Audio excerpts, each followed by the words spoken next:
Some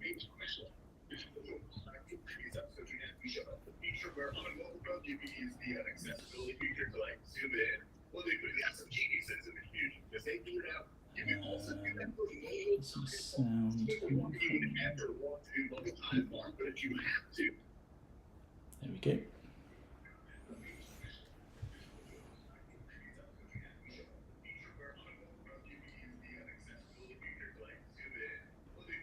Someone else.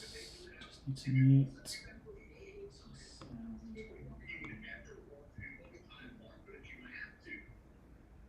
Okay. Great. Okay, I think we're ready to go. So welcome to Puzzle Rush number 6. Thank you all for joining. Just mute myself here. Ooh, one last person ever. Okay, yeah, thanks all for joining. Puzzle Rush number 6, another new brand for you to try. Hopefully you'll enjoy it. We've got 22 people joining us tonight, including we've got Freya from Denmark, who organises Puzzle Race in Denmark.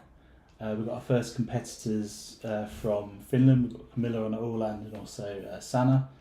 I'm very happy to be joining me for some chat is Rosa, who you might know from both a podcast, and she's also started doing online competitions in Finland, and the first one was last night, so I'm sure we'll be catching up about that later. Hopefully, I think there's fair new faces this night, but most of you have been here before. So if you've got the app, hopefully you're seeing the counter at 0. When the competition starts, that'll start counting down, or counting up, sorry. And when you're done, when you're finished, if you click the done button, it'll just ask you to confirm whether there are any missing pieces. So just click the Clara and then Bekrifta buttons. Okay, yeah, Freya's saying she can't join in. If for any reason you can't, the app's not working for you, you can't press the button, just write the your done message in the chat. That works absolutely fine.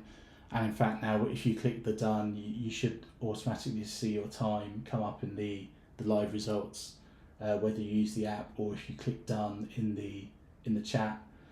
So you can do whichever you find easiest, and your time will still be there in the live results.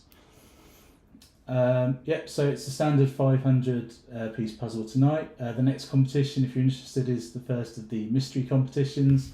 So that's going to be a competition with a bit of a twist to it, to the standard rules. So there's still a few spaces going for that one. And just to also say, if you missed any of the previous competitions, the puzzle from the first 6 competitions, including tonight, are now available for. There's very limited numbers, but you can now get those on the website as well. So if you missed any of the previous competitions, want to have a go and compare your time against the how the people did in competition, you can now buy those puzzles. But as I say, there's very limited numbers of those.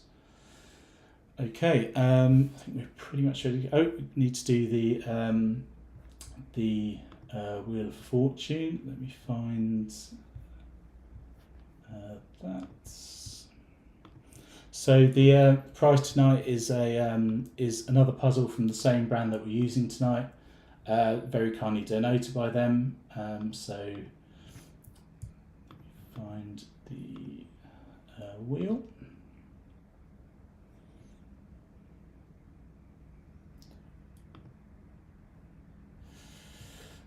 So here we go. Let's spin the wheel. See who's on for the extra puzzle.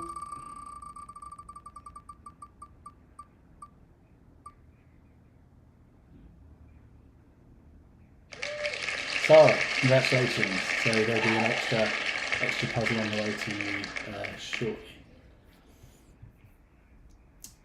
Just find my mouse.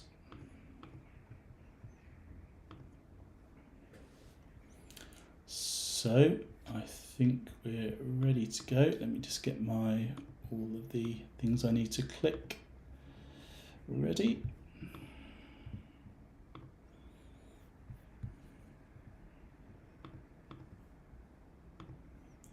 Perfect. So you can open the box and see what's in store for you tonight.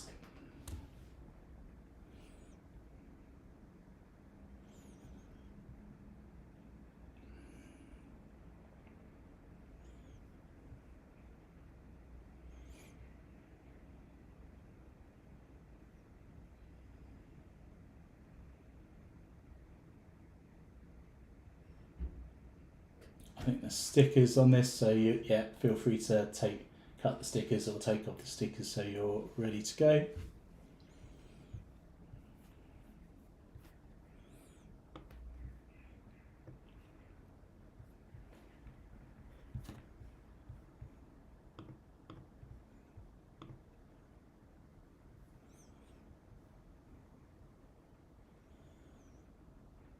And yeah, if you want to just try taking the lid off, make sure everything's coming off nicely. You'll notice the bag's a bit different. It's a fabric bag with this one rather than plastic, so maybe just take an extra look inside to make sure there's no pieces stuck when you pull them out. Oh yeah, and there's a poster as well if you'd like to use that.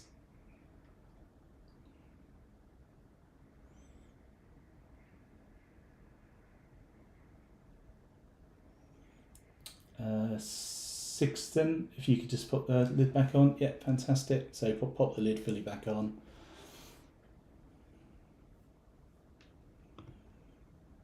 And it looks like we're ready. So we'll do a countdown. So we're starting in 5, 4, 3, 2, 1, go.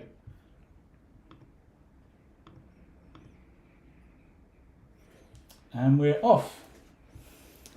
So for people on the live stream, this is the puzzle we're using tonight. The brand is Olio, which is a brand from Belgium.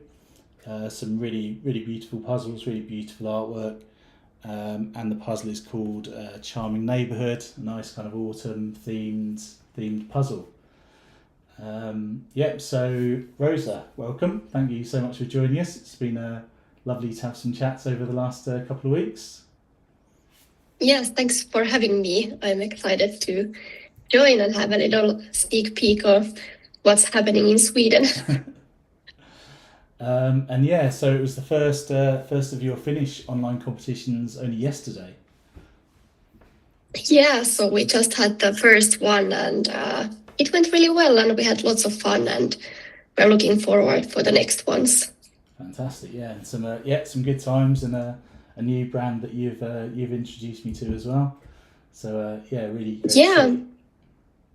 Yeah, I think it was a French brand called Chourerie or something.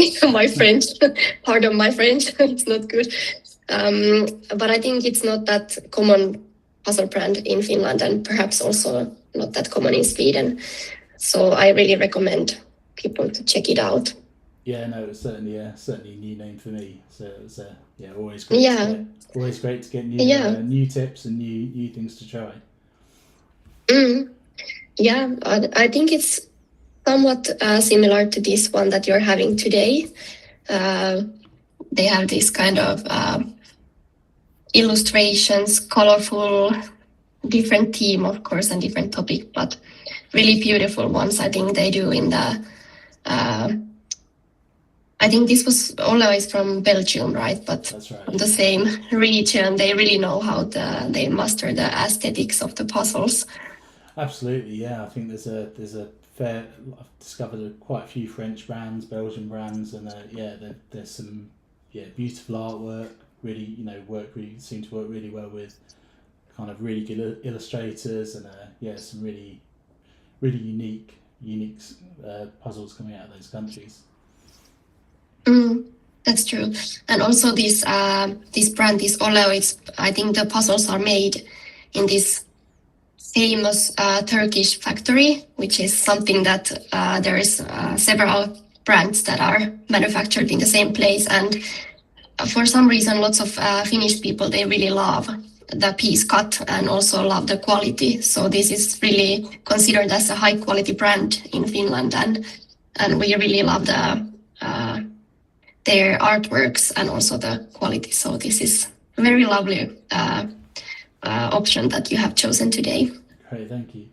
Yeah, I mean, I love the cut. I enjoy it. I kind of discovered it through the Enjoy brand, and then I found other brands that use similar. So we had people who were with us, I think for number 4 maybe. We had a puzzle from Black Sea Puzzles, and again that was the same, obviously from the same kind of factory, the same kind of cut. But yeah, very very satisfying to put together. Really good kind of shapes and very few issues with false fits and these kind of things. Yeah, you really instantly can see if the piece goes or not, and that really helps when you're assembling fast. And also it makes it really enjoyable if you want to do it again slowly after the competition. So it works either way. So you had a chance to test this puzzle before tonight? So how did you find it? I think I really love the image, so it's a beautiful one. But then I had some hard time in the beginning because it's a lot of orange happening, and I was feeling like I didn't kind of get the hang of it in the beginning. So I had a slow start, but then I was speeding up, and I had a really nice finishing. But it took some time to understand what was going on and which orange goes where. And so I think the easy part is kind of pick out the blue areas. As I can see that some people are doing accordingly and assembling these smaller bright blue areas that really stand out. So that could be like, or some details.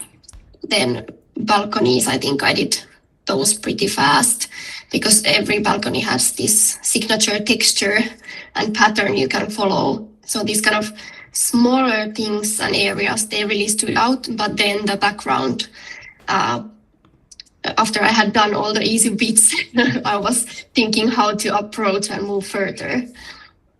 Yeah, I think that's true. I think I started with the bottom. I think it was the kind of water and those kind of green areas that stuck out, and then some of the shutters. And I think I had a lot of very similar kind of orange shades left at the end, trying to fill in the gaps between them. Yeah. So it will be interesting to see how people will tackle those oranges and what kind of strategies they are using. And how they choose to kind of get past the overwhelming feeling that you have after everything, the easy bits are done. Yeah. And so do you know what your final time was? Yes, I will check it now. I wrote it down. It was... Oh, here it is. It was, I think it was 48 minutes and 7 seconds. So it's a good time for me. Not my fastest, but also not worse. I think every time that if you make a puzzle in under 50 minutes, it's really good. No, so I was happy. Yeah, no, that's really good. I think I had 51, 50 something. But I think we talked about this before, and I've noticed that my times when I'm testing them are generally a lot faster than I would do in competition. So, but I was very happy with that. Yeah. And this wasn't maybe my strength because it's illustrations and the color is really unified. There's not much gradient happening in the colors. So that makes it more challenging for me because I'm really color oriented. So I usually check those tiny little subtle variation in the color, and that kind of guides me through. So when we have illustrations, that often that doesn't happen. It's really more unified in these bigger areas. So I tend to struggle with these kind of puzzles. So this is excellent practice. It was excellent practice for me. That's good to know. Cool. Yeah. Okay. So let's have a look at the first few people on screen. We've got Anna. First time on Puzzle Rush, but a familiar familiar name from the EJJ, so I've seen her many times. So thanks for joining us tonight. So again, yeah, I can see working on that kind of bottom edge with the blues and the water. We've got Anne Louise putting out some of those edge sections either. And yeah, you can see some of those I think the vertical lines are really helpful. You've got the kind of edges to the houses and the windows, the shutters, the kind of drain pipes. So I think those vertical lines can be really helpful in many places.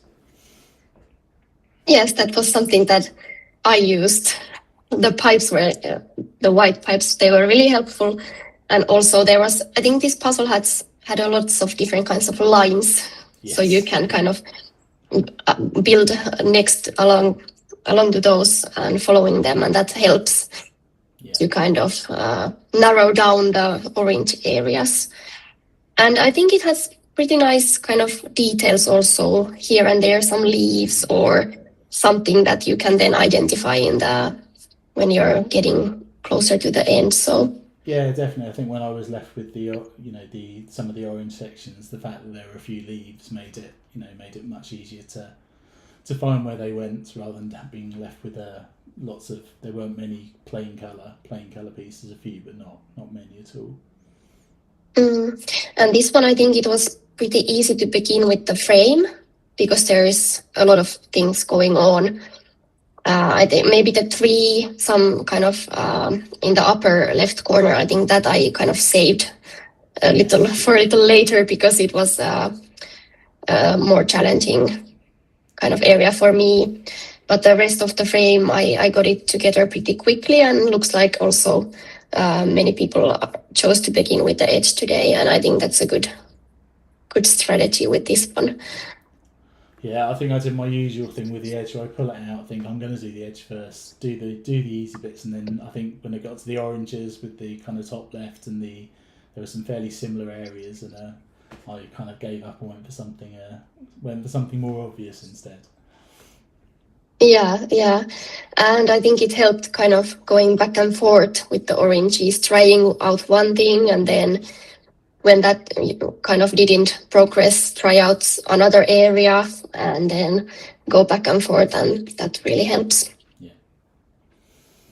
Okay, so also on screen we have Anna Karin, who's been with on quite a few of the puzzle rushes, was with us for the 1,000 piece last time, did really well there, fifth place, which was fantastic. Oh, sorry, no, that was Anne Louise. Anna Karin's I've got my people mixed up. Anna Karin's the first time on Puzzle Rush. Again, starting with, I think that's the green shutters, and yeah, those pieces really stand out. That was quite a nice kind of area, or a nice section of pieces to sort out. Yeah, and they had a nice texture as well, because the lines help you orientate the pieces. Yeah. And that makes it a lot faster to assemble the area. So I really enjoyed that bit. Good choice to begin. Okay, let's bring up some other people. Let's have Camilla. Got Emma.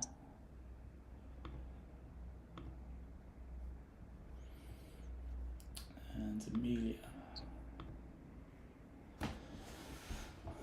Yeah, so we've got Camilla, our first competitor from Åland. So yeah, great to have you with us. Really nice angle there to see what's going on. Some nice some well sorted piles out there to the side, and now trying to get that some of that frame together.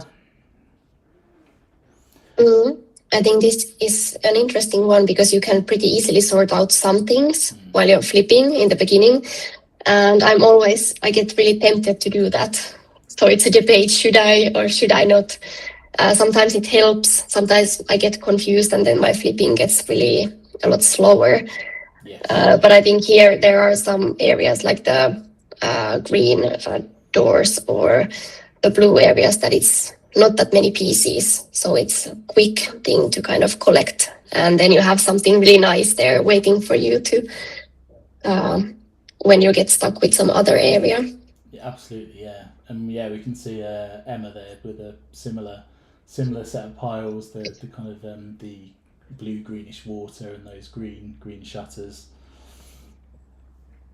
Emma was second place last time she was on the Puzzle Rush. I think that was the finish. That was the Pippi Longstrump Pelico puzzle. Got a fantastic time there. And yeah, that kind of that left edge with the blue shutter coming together really well. Mm. And we've got Amelia. Amelia is reigning champion. Won our last competition, which was the 1,000-piece solo Lego puzzle. Fantastic. So great to see you back. And again, yeah, seeing those green shutters come together. The blue one already done, and yeah, most of that edge in place. Yeah, it looks like those are the most common things to do at first, so they stood out well among the orange pieces. I think it's almost like the opposite color to orange, so that's why perhaps it stood out so well. Yeah. Okay, let's take a look elsewhere.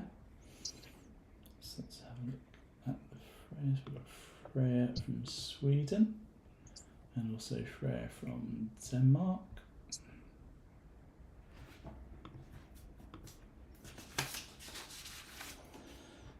And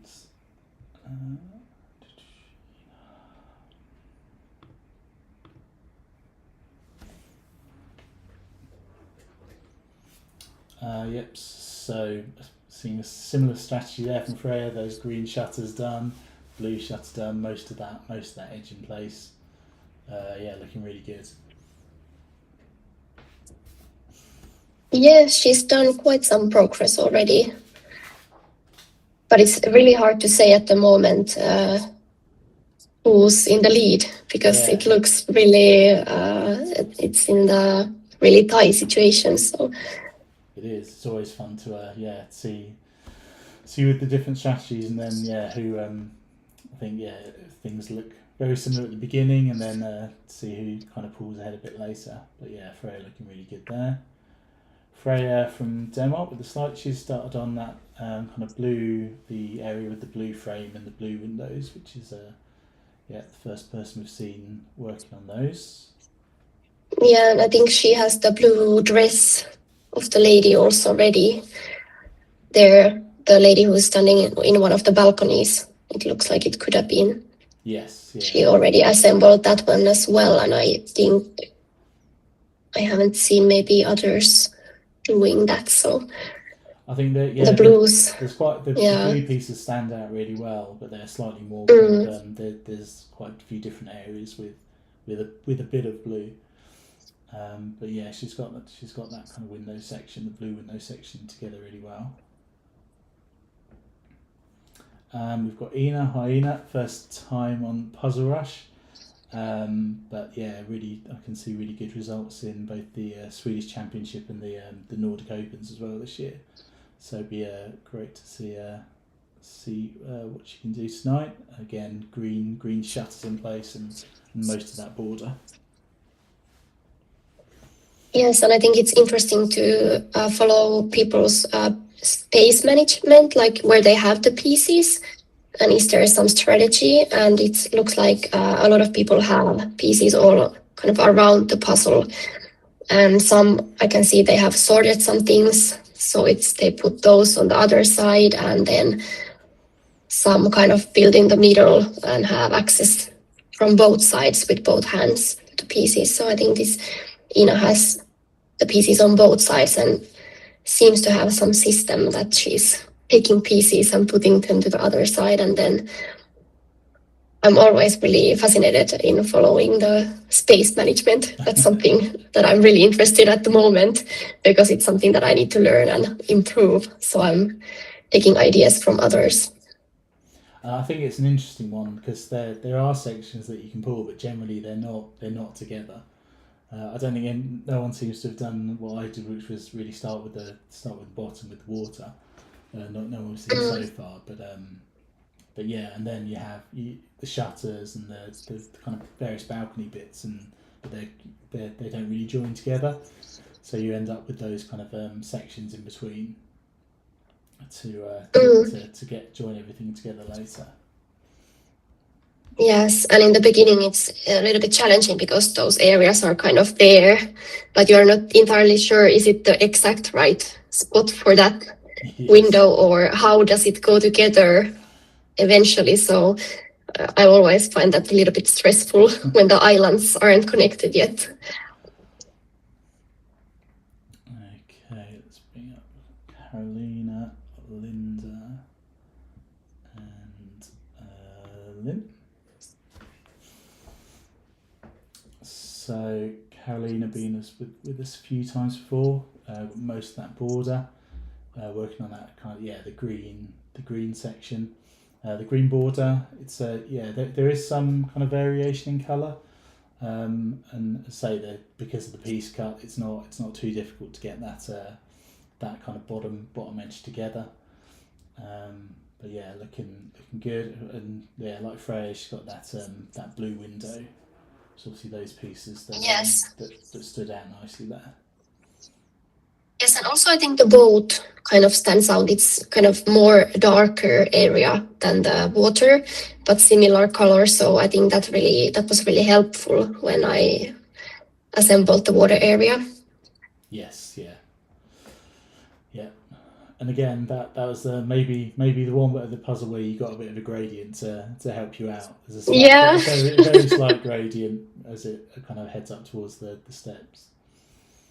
Yeah, I think that must be the reason. Why didn't I think of this? It has a nice little gradient area there. So yeah. Okay. We have Linda with us for the first time. Welcome, Linda. Great to have you here. Can see some green shutters in place and working on that kind of top right hand corner. And Lynn looking really good. Again, so another person with that blue shutters, the woman in the blue dress, and some of those kind of balcony sections coming together. Yes, it looks good. Good progress. I think it's happening for both. Yeah, we're looking really strong. Yes.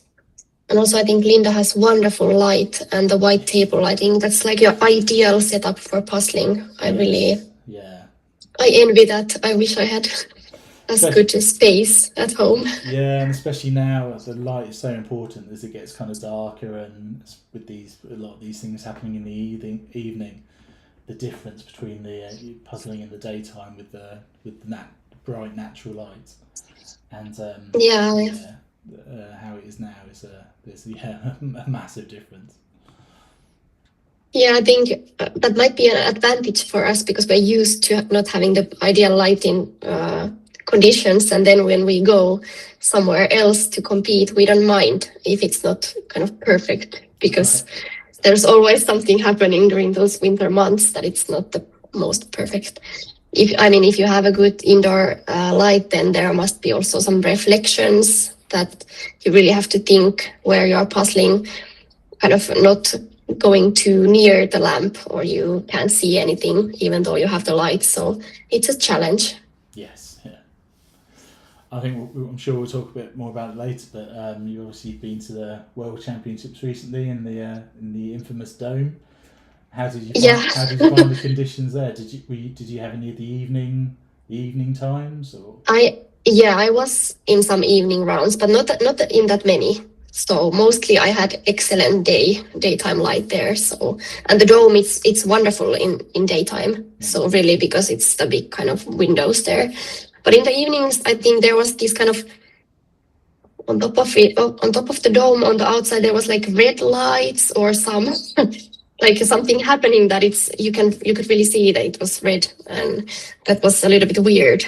Yeah. So we were wondering with some other puzzlers, like why they put it on. Why didn't they decide to not turn the red lights on? Because you could avoid that and just have the kind of more neutral light atmosphere. Yeah.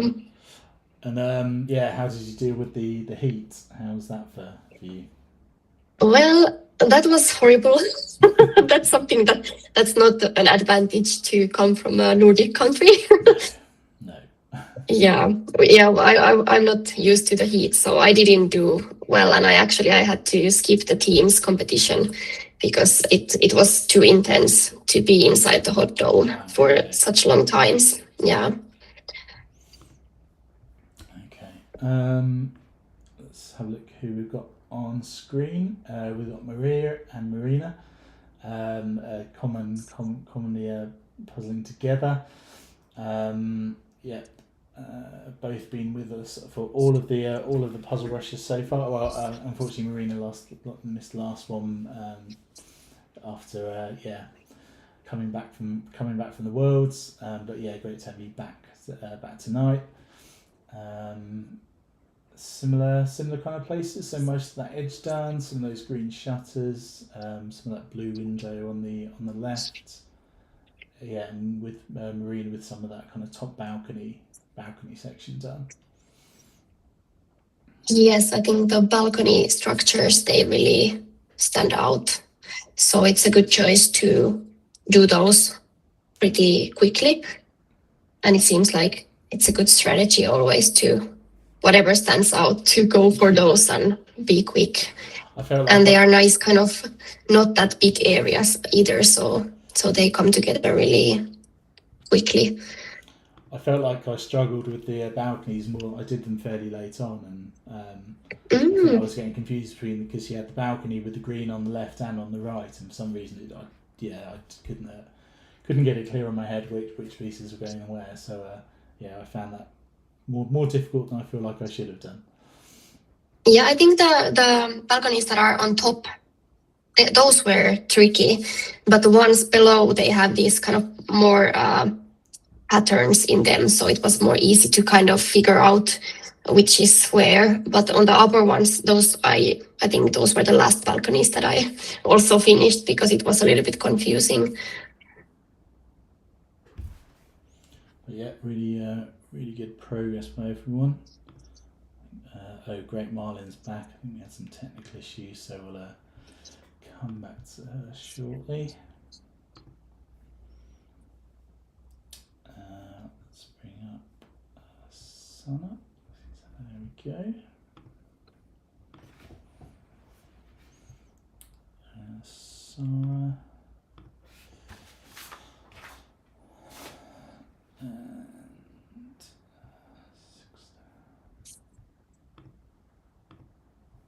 Okay, that's a fantastic angle from Sana. I can see exactly what's going on there. It's great to be able to see it from above like that. Welcome Sana, first time from Finland. It's been great to be able to open it up a bit. So thanks so much for kind of getting the word out in Finland. Great to have. No worries. We're excited that we can participate. Yeah, looking forward to it's great. Looking forward to my first Finnish competition a bit later in the year. Yeah, interesting to see then how it goes. We are welcome. I'm happy that you will join us as well. It's a good kind of Nordic collaboration. Yeah, and absolutely. Also, I think Sanna has done the kind of red doors, or I don't know if it's doors or kind of window shutters or something, but the red ones, those also stand out pretty nicely. So those are already done. They have nice texture as well. Yeah, absolutely. Those pieces kind of stand out from the rest of the kind of orange and red bits with that kind of pattern on there. And then the roof, you can see it working on the roof now as well. Again, similar colours, but just with a bit more of a pattern and a texture to help. That's right, but I kind of struggled because I thought I would instantly find the pieces, but I think there wasn't so many pieces outside the kind of frame that went to the roof. So I only found them in the kind of end of the puzzling, which I found really funny because I thought they would really stand out for me. It's funny though, isn't it? Yeah, you look at the picture and you think that some sections are going to be so obvious and so easy to sort out, and then among everything else, they just don't pop like you think they would do. Yeah. So you never know how it looks like when it's printed on the pieces. Difficult to kind of predict that in advance. Yeah. Yeah, so also got Sarah on screen. Had third place. Sorry, no, it was with us on the third competition. But yeah, no Sarah Roll from previous really good results in previous kind of Swedish national championships. Yeah, looking really good. Lots of those sections kind of ready to join up. I think that's very much a theme, isn't it? You have these kind of various sections, and then it's kind of filling in those orange. And yeah, there's some of those window sections are very similar as well. The kind of the colours and the colours and the borders look quite similar. That's right. So really, you really have to pay attention closely and see which could it be. Is it this or that? Or yeah, it's not that straightforward with this puzzle. But then there were some really nice variations, like it was almost like a marble texture or like this stone, this white with little dots above the green doors or window shutters. And then some window frames, they were like more completely white, like unified color. And then they had this kind of there was a thin line, like it may have been like a pink, slightly pink kind of line between the window and the frame, or then it was more gray or something, but you really have to look into it closely to figure it out. Absolutely, yeah. And finally on screen we've got Sixten, second time with us. Did really well on the I think it was the Black Sea puzzle he was with us for before, so similar cut, but yeah, very different puzzle and a very different challenge tonight. Much more busy. Whereas I think you'd like the last one. That was a very a big gradient that you'd have enjoyed, I'm sure. Yeah, I would have loved that. I think anything with gradient, I'm really happy. Yeah. And it looks like Sixten also has quite a lot of those islands built around, so it's kind of starting to come together really nicely. Yeah, absolutely. Yeah, those green sections and that blue window again. Yeah.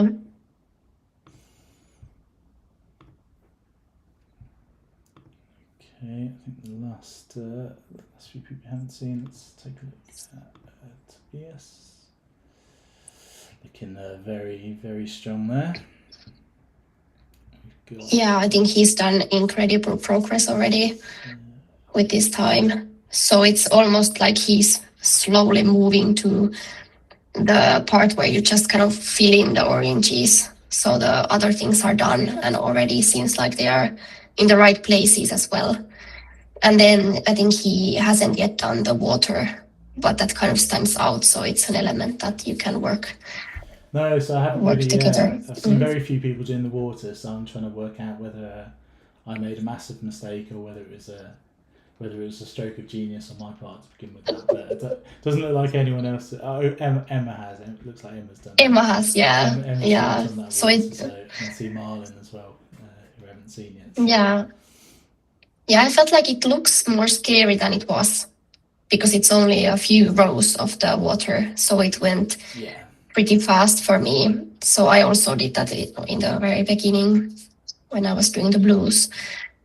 But now I'm also thinking, was this a mistake for me? Well, let's see. It might have been. Yeah, but Tobias looking really strong there. Again, been with us on all the puzzle rushes and never been out of the top three. So looking really strong there.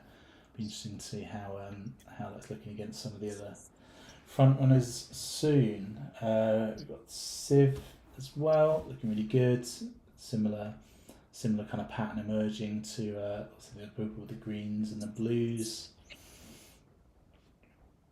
And then Teresa with lots of those similar sections we're seeing, getting that edge together. Looks like she's got that kind of bottom edge with the water in place as well.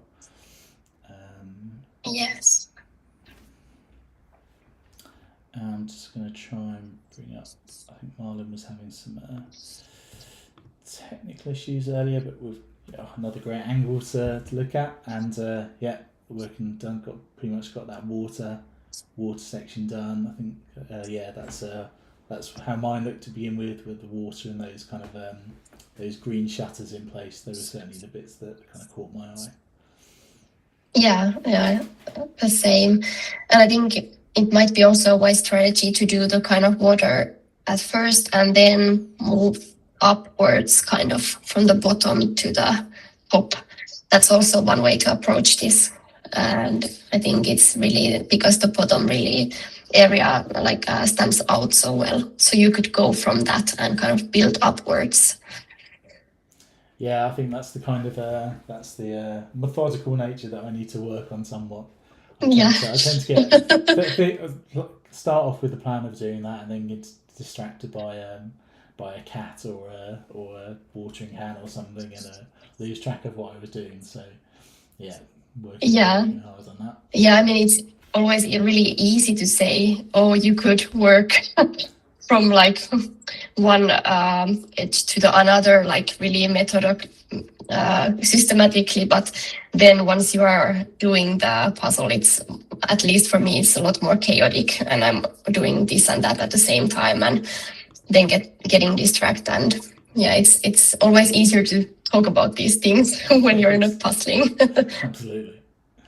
And with hindsight as well, to think, if only I'd done that, if only I'd paid a bit more attention. Yeah. Let's get some of the people who look like front runners. So now I think we get a bit clearer image of where people are in relation to each other. Fairly similar positions, so all with the same kind of sections in place, and just starting to fill in those gaps. Yes, and I think this is the most interesting phase, because are you able to keep up the pace when kind of everything that you have left is somehow orange, or do you get confused? Because I got really confused, and then it was mostly about how to get over that confusion and kind of start to understand in more details what was happening in the pieces and get some structure to the huge pile that was left. So I think that really will determine who will finish first. How can you make sense into that huge pile of pieces? Do you have any kind of tips or strategies? Did you kind of take a minute to do more sorting, or is it more pick and place, or how did you kind of cope with it when it got down to kind of this number of pieces left? Well, I think I should have maybe done more sorting and perhaps even sorted by the shapes, but I try to avoid that for some reason. I don't like to do that. So I know I kind of should do it, but I don't want to, so I didn't. But for me, it was mostly just stare at the image and try to understand what was happening, because I also don't like to look at the box. But that really helps when you know what you're doing. So that was kind of the point where I was forced to really pay attention to the reference image. And then I tried to see, look at the pieces and see, did they have something a little bit more darker orange, which could be a leaf or some tiny white area, which could kind of connect the piece to some area. These kind of clues. So I was searching from the pieces as well, and that helped me. Yeah, so just over 35 minutes, I think. Tobias and Amelia, both looking really good. I think they both just finished most of that water section. Yes. Working through those kind of orange sections in between. Yeah, and it looks like Tobias has the lead in this moment slightly, but it's pretty even.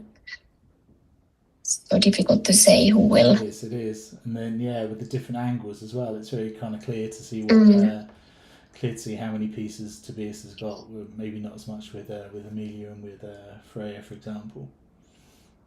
Yeah, that's right.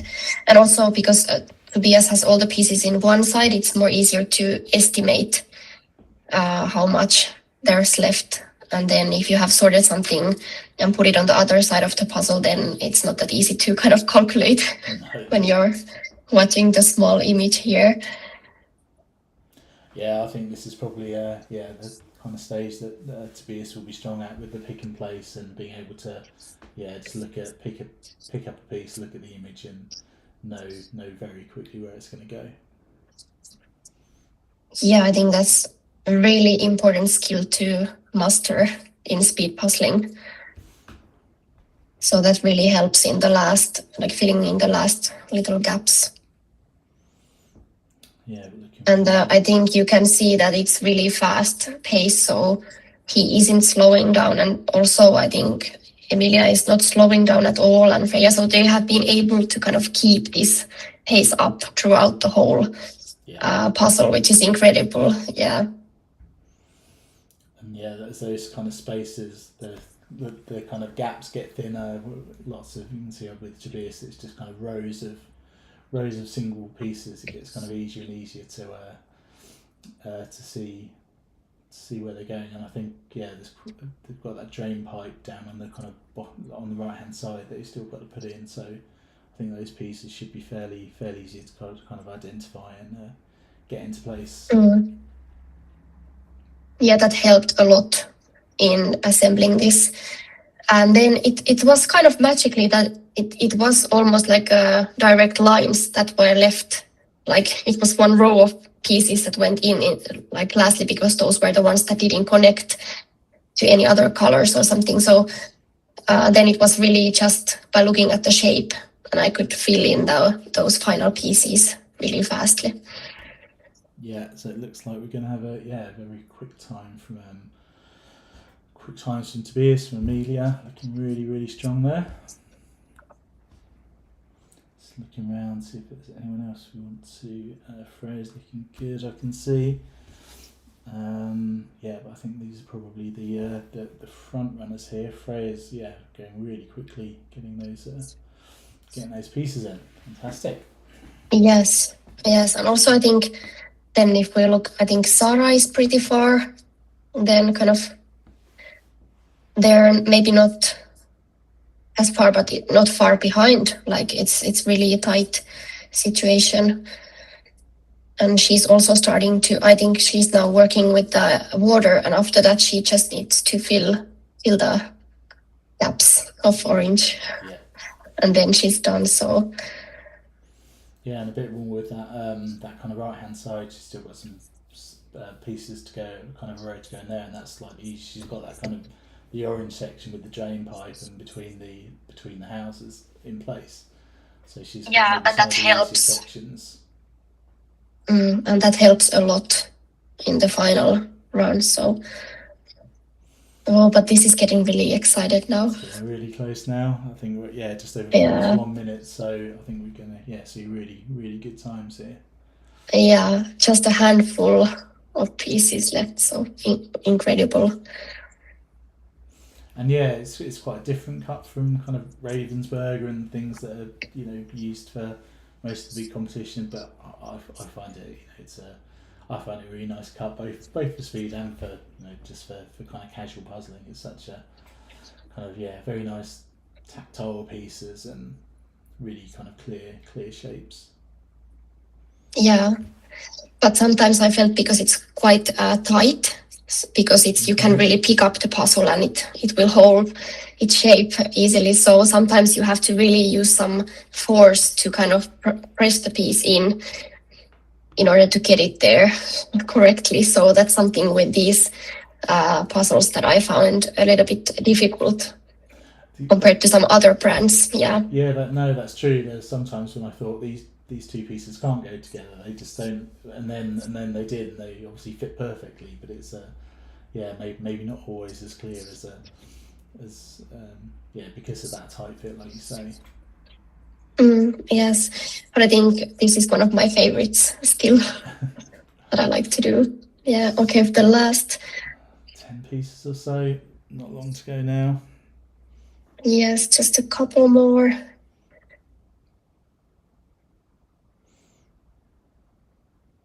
Yes, it's the final row of pieces you have to do. Yes, and here we go. Fantastic. Wow. Congratulations. Amazing. 42 minutes and 52 seconds. Fantastic time. Well done, Tobias.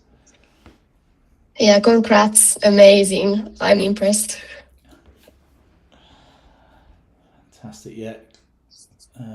Yeah, a couple of minutes maybe left for Amelia and Freya coming really working really quickly through those orange sections as well. Yes, and they are like really neck and neck, so difficult to say. Absolutely. Will yeah, always make it first. So this is like a full battle. Yeah, exciting to watch. I feel like often that I'm maybe even more nervous than the competitors when I'm watching, because it's really impressive to see how people are doing. I think it's all those battles are always fun. I think on the last competition that was 1,000 pieces, there was maybe 20 seconds between first and second place, and then a couple of other personal battles where there was only a few seconds separating people. Oh wow, that's incredible if people kind of can keep up this kind of pace, and they are in so similar situation throughout the puzzle, and then they finish. So I think the 1,000-piece puzzles usually they have a lot more variation in the results.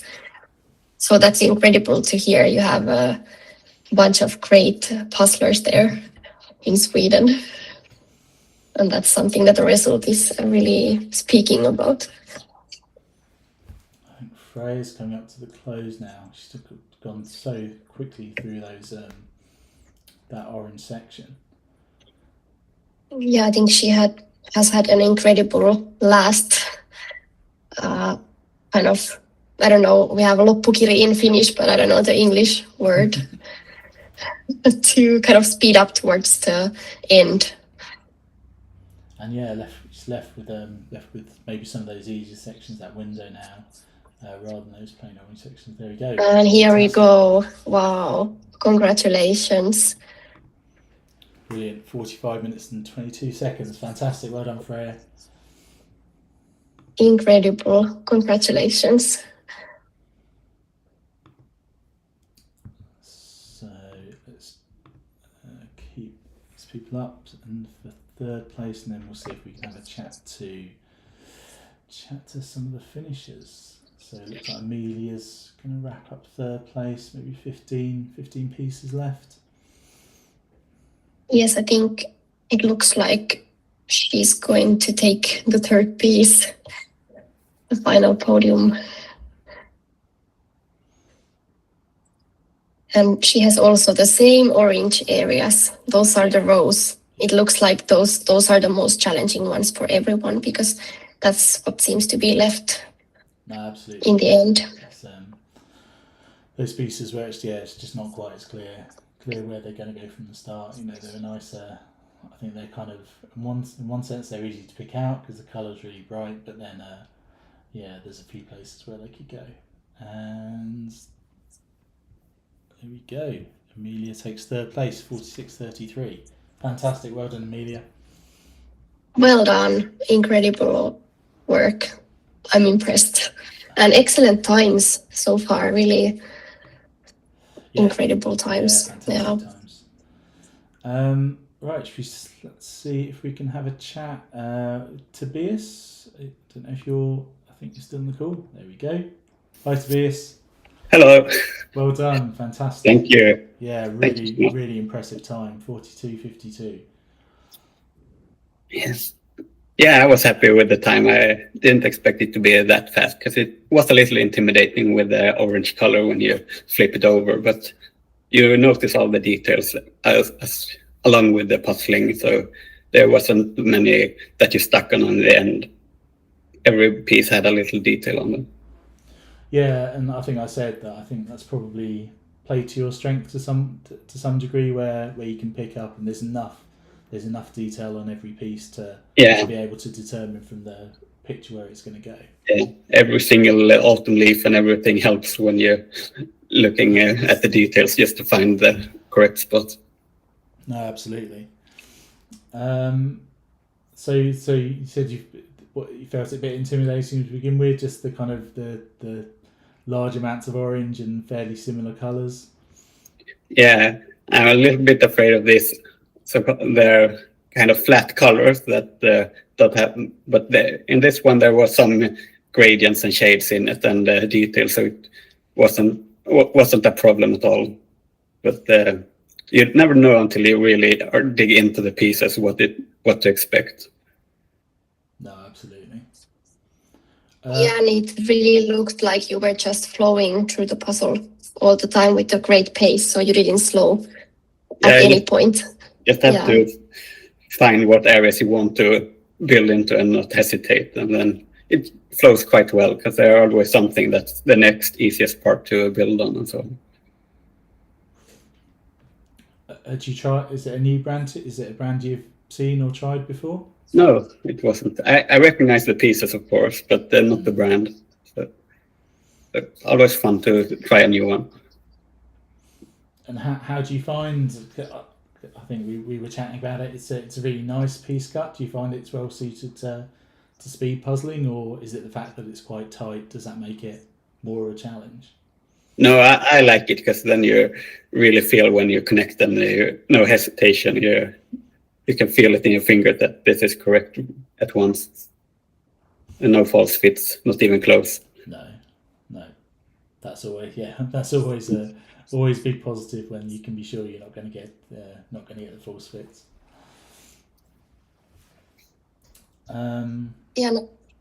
Sorry, Rosa. Yeah, I was just about to say that also the piece cut is really unique.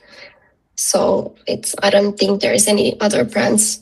Of course, the ones that are made in the same place, but beyond that, so it kind of really stands out. And they have a huge variation in the size of the knobs, kind of huge and then tiny, and then that really helps. I think that's the key. Exaggerated in a way, so you can see the shapes of the knobs as a clue as well. They're not perfectly round. There are shapes in the knobs as well. Oh, that's true. Yeah. So post World Championships, this is kind of a puzzle plans off season, which is kind of strange because now it's autumn and you want to be indoors and do puzzles, but the competition schedule is more heavy on the spring and the World Championship, so it's quite nice to not force yourself to a lot of practice, and it worked for me too. I haven't puzzled a lot since World, so just to get back to basics.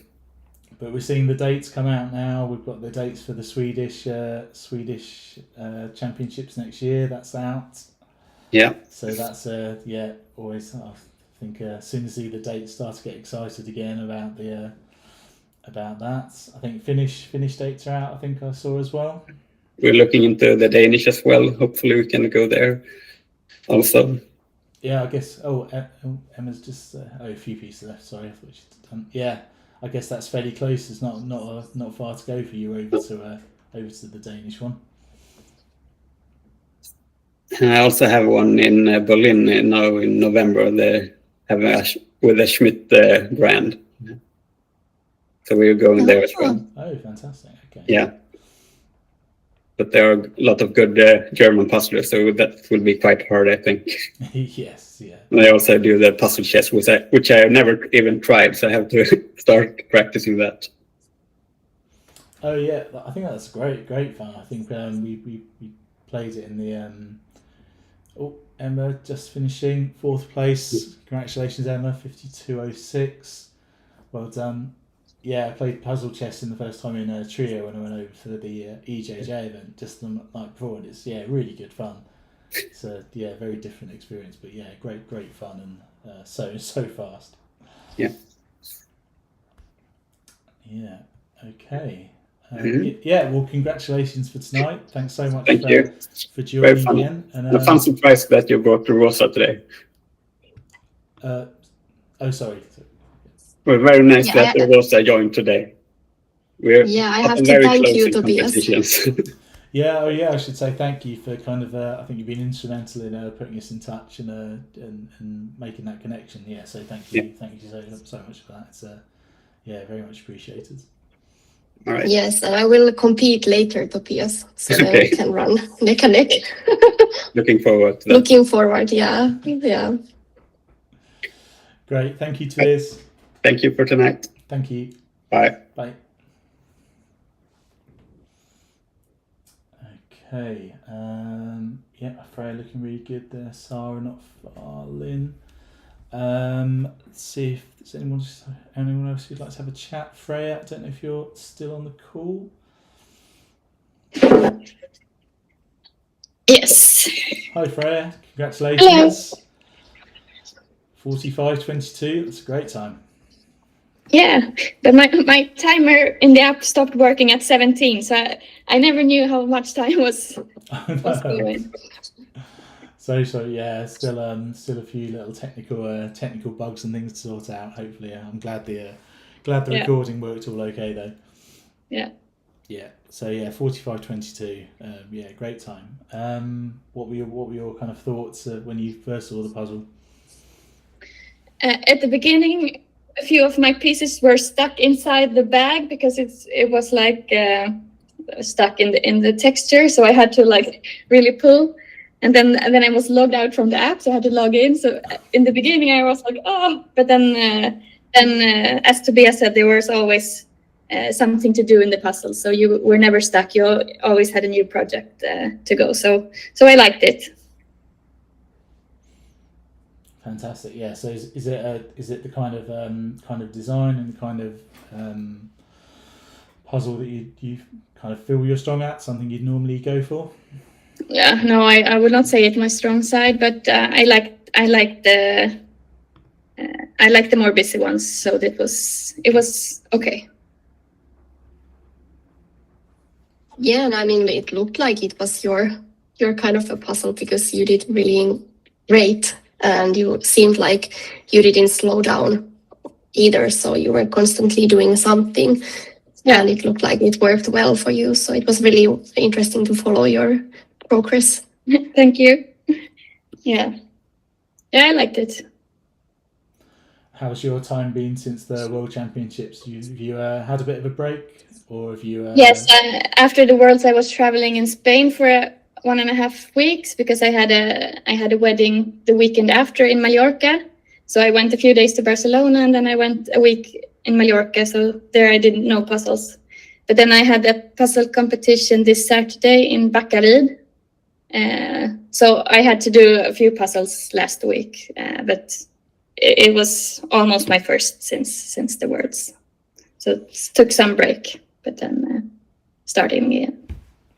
I can see Sarah just finishing off last two pieces. Congratulations, Sarah. Button. Yeah, well done. And it sounds like so ideal to have an entire holiday after the World Championship. That's like the dream. Yes, and a lot of the Swedes, they got stuck on the airplane when going home.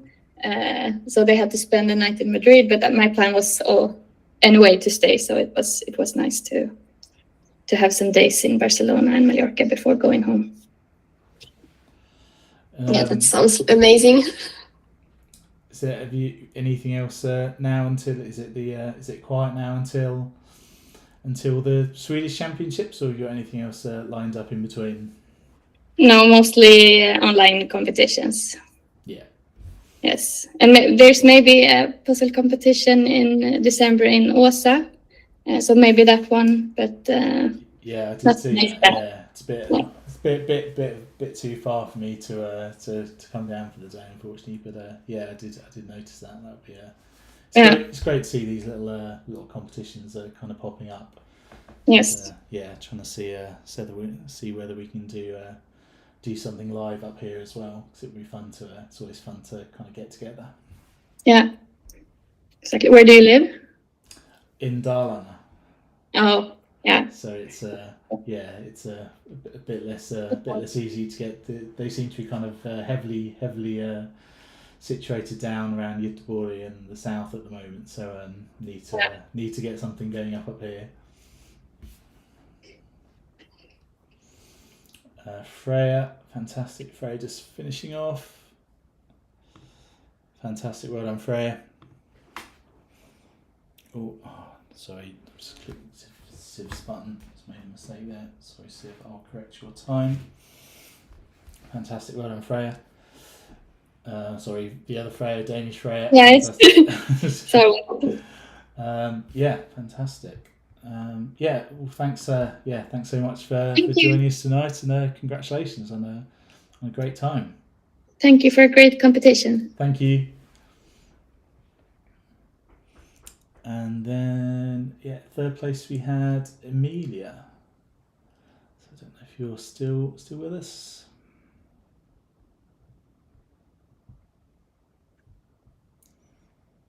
Otherwise, we'll keep an eye on people. But yeah, Rosa, maybe we can talk a bit more about what you're doing in Finland. I think- Is it absolutely.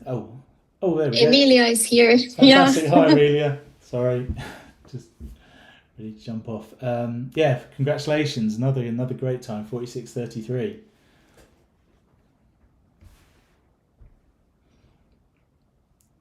How did you? What was your impression of the puzzle tonight? Oh, I think you're on mute at the moment. There we go. So,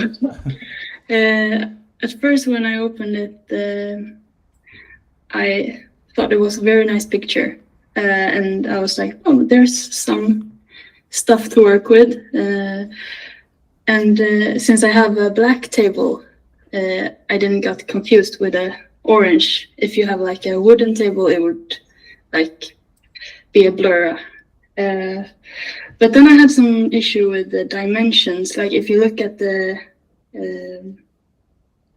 box, it looks like there will be more pieces than it's when you build.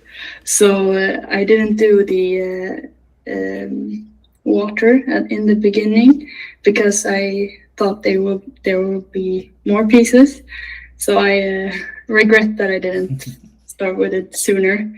And then when I had the orange left, I was like, but this is only one piece, like one row of pieces. So I was like, no.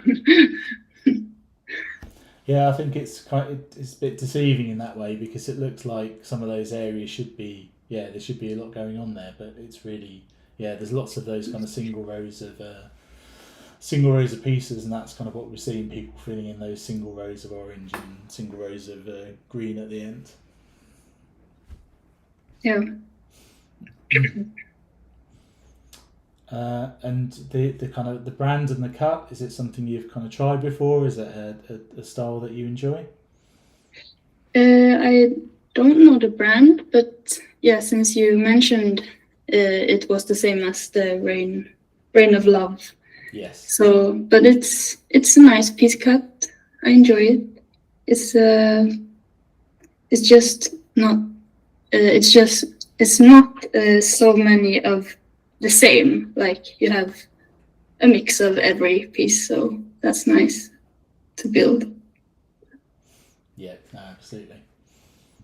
We were just chatting about kind of local in-person events. Have you got anything kind of around you in that respect? No, I live like in the southern south of Sweden, so it's far to go wherever. Right. Yes. Yeah. I know the feeling of being a bit stuck out on a limb. So but I just check Ina. I'll stop Ina. I've stopped your time. Fantastic. Well done. Congratulations, Ina. But I think we're seeing more and more of those more and more of those kind of meetups and in-person competitions popping up, which is great. But I look forward to the Swedish Championship. Yes, yeah. Already. Yeah. I think as soon as those dates came out, with my stack of Ravensburgers came out, and I was thinking, right, this time I'm going to do that training, and yeah, see how much I can improve on last year. And Yeah, hopefully I was I about can. to say that. Yeah. Luckily, you have these online events. If you don't have any live events, so then you can practice and do something and get this competition experience before your nationals, despite of the lack of the live events in your area.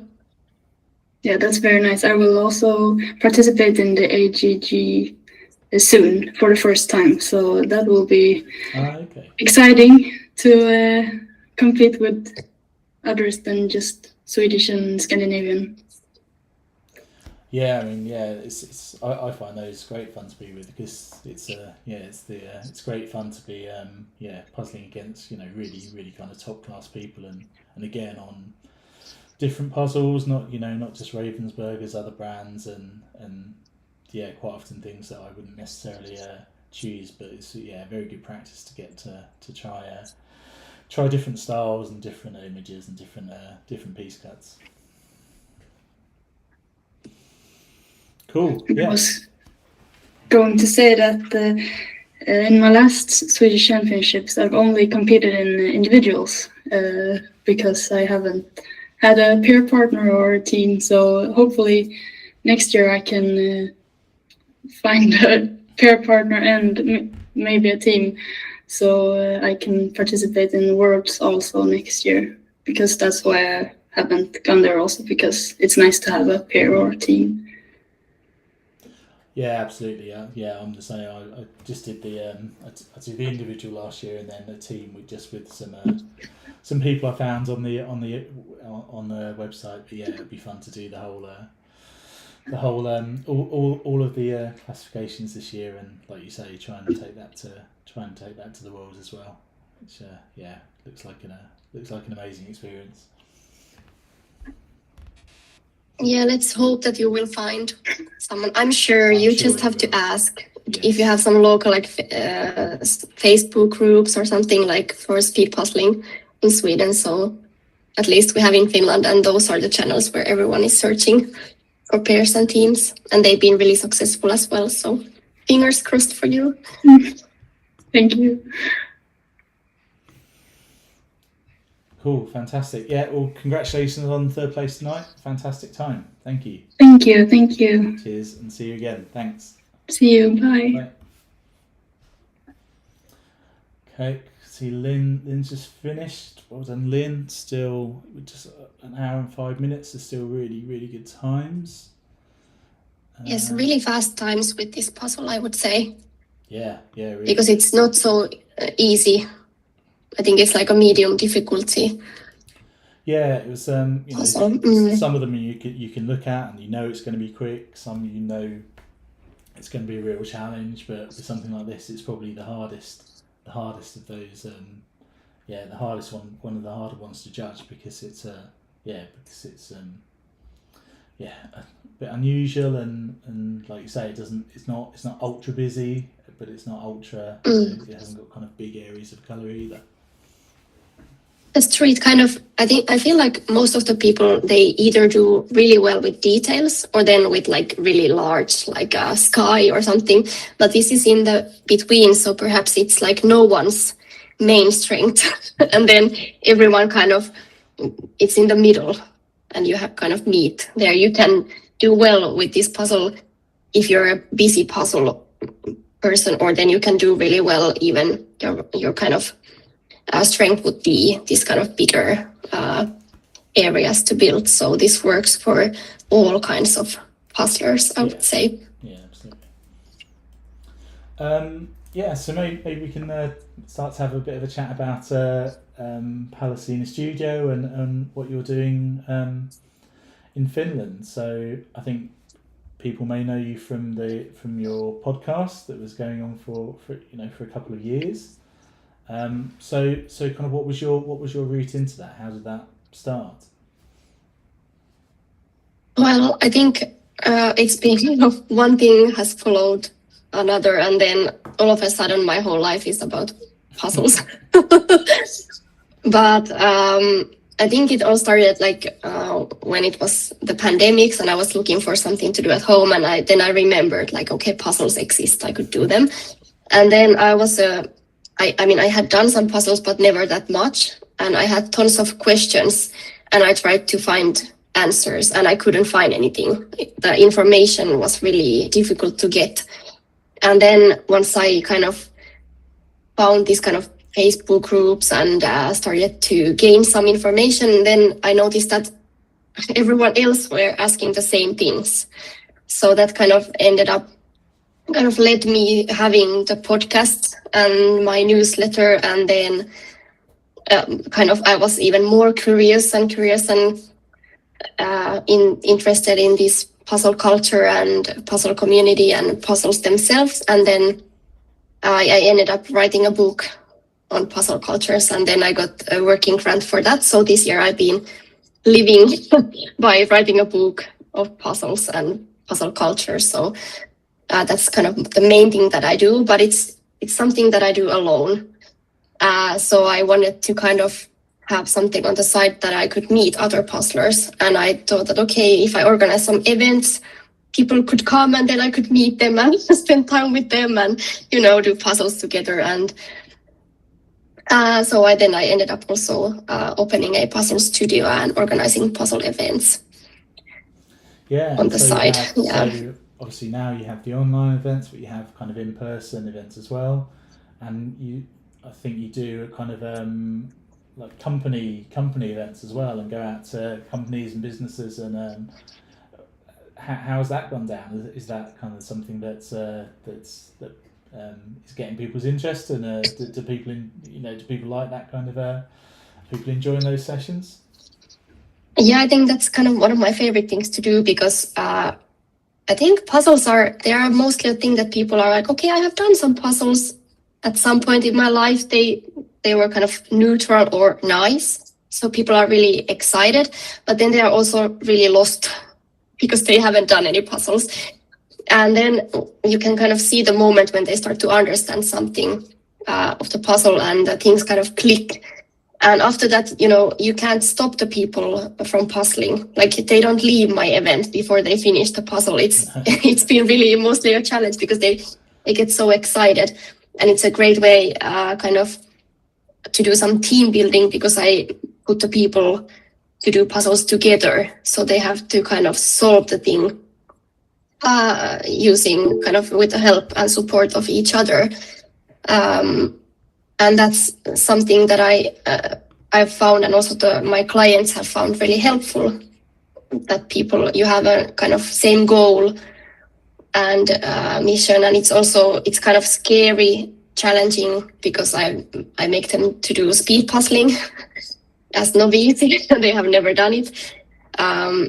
But you have to kind of be a little bit scared in order to reach the kind of ideal flow and collaboration. And then once people finish the puzzle, they are really excited, and you can really see the joy and enthusiasm.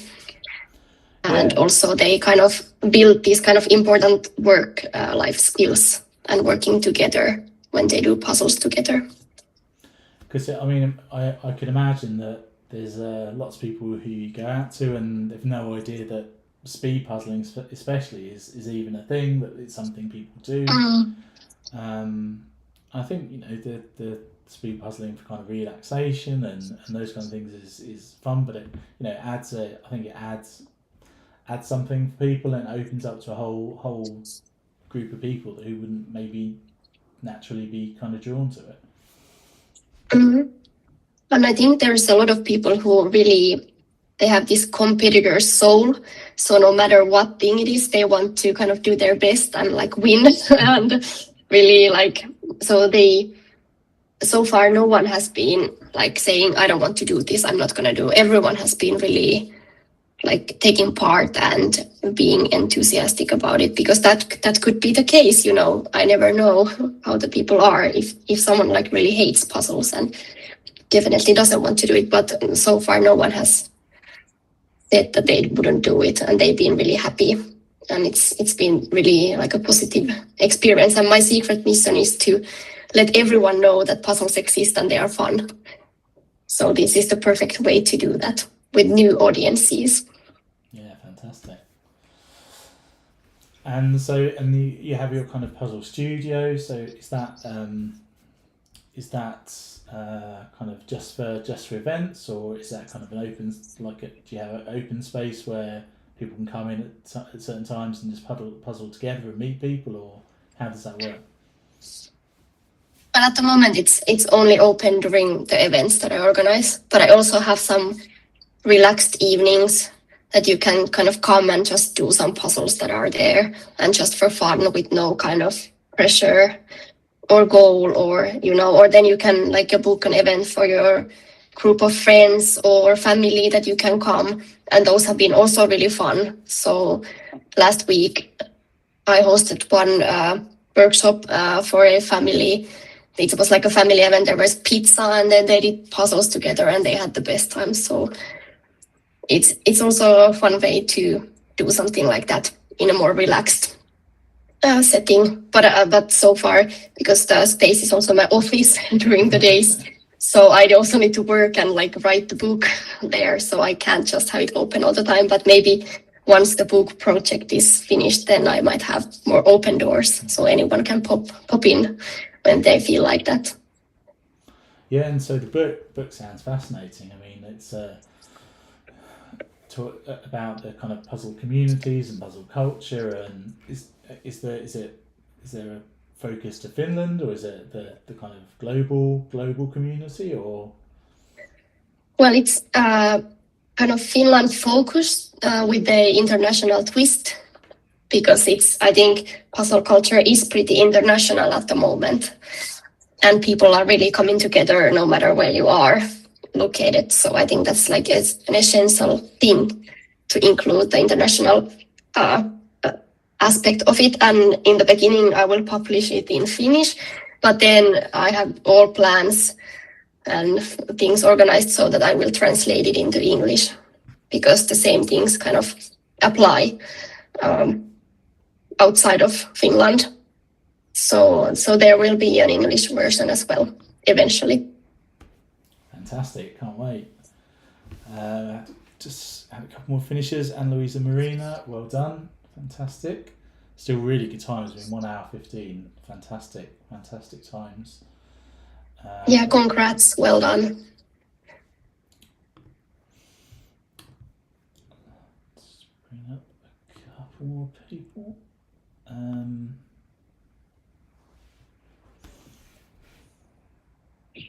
It also seems like the rest are getting closer to finishing, so it's mostly filling in the gaps at this point. Yeah, you can see lots of Seems people, like, yeah. lots of people in very, very, very similar positions. I think Sabine and Sixten there with very, very similar number, and probably very similar group of pieces to put in. Mm. And it will be interesting to see, will they have the same final row of orange left to fill in last, or is... Anne-Louise, sorry, I managed to record your time wrong, so I will correct that. My apologies. Yeah, don't worry, I will fix your time. I've managed to click a couple of people incorrectly, so I will correct that. Don't worry. So thank you, and well done.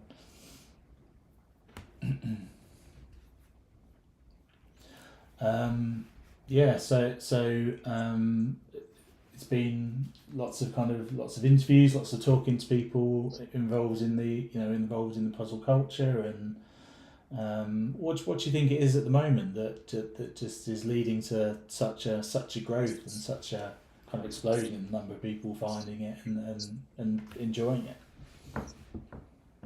I think the main reason was the pandemic, because then you're in a lockdown at your house, you're thinking, what could I do?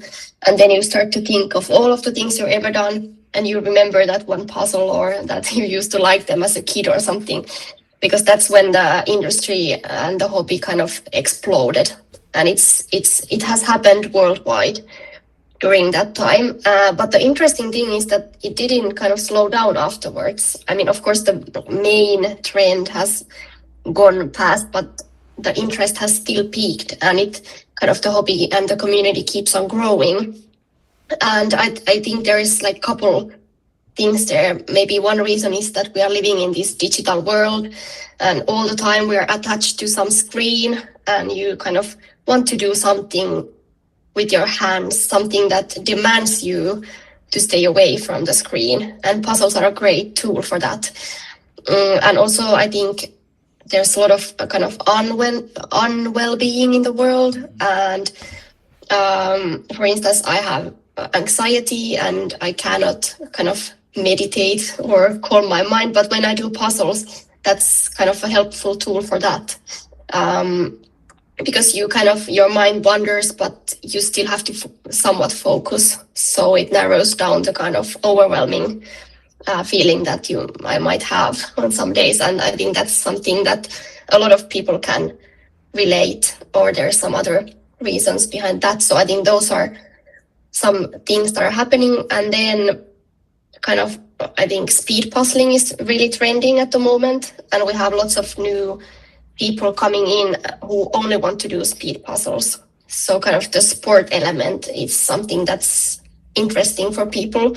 And also that people have now found speed puzzling, because we didn't know it existed like some years back. So it has now kind of became a thing, and people really start to organize events and compete against each others in so many countries within the couple past years. So that's one really interesting thing happening right now.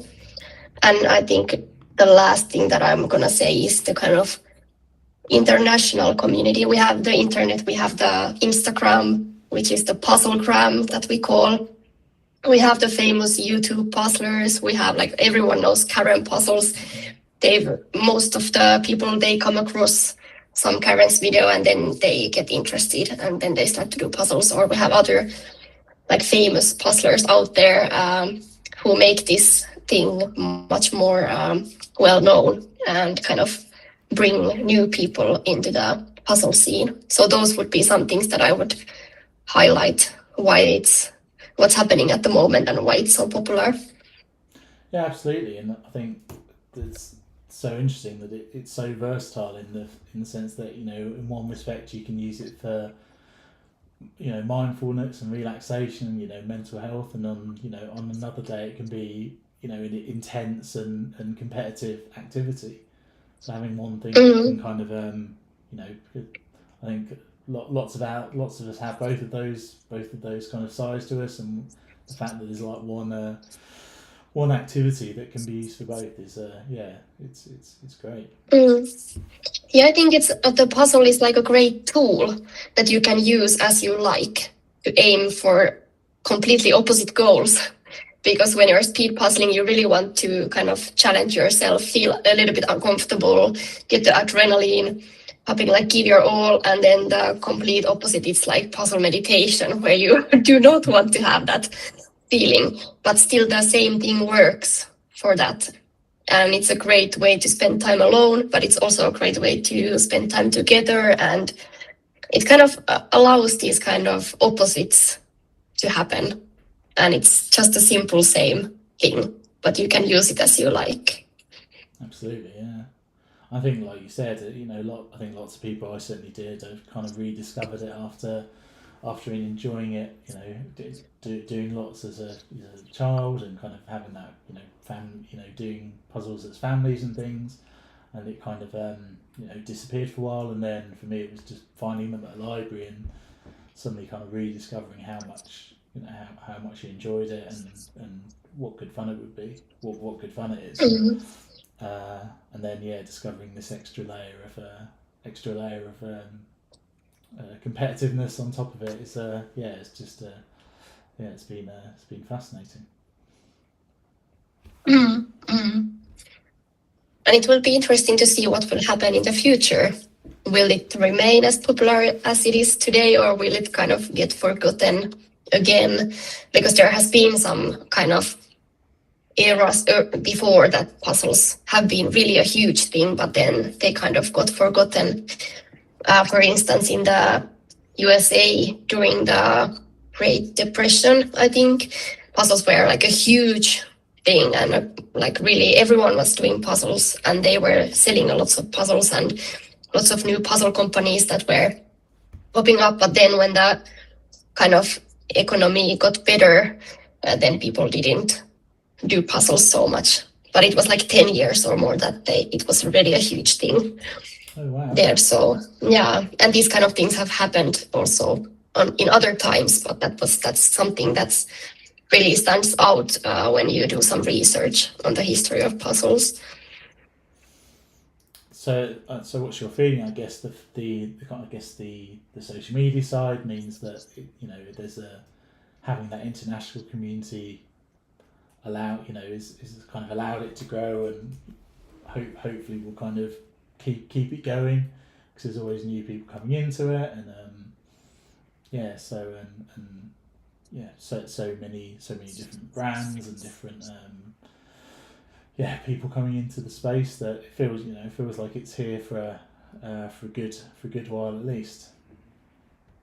Yeah, I'm really hopeful that this time this would stay, and I think at least it's really difficult for me to imagine that I wouldn't do puzzles anymore, because I really enjoy something. So I think it's maybe a thing. Perhaps at some point I'm not as into the whole hobby, and my whole life is not going around the puzzles, but I still think I would do puzzles just for fun, or at least occasionally.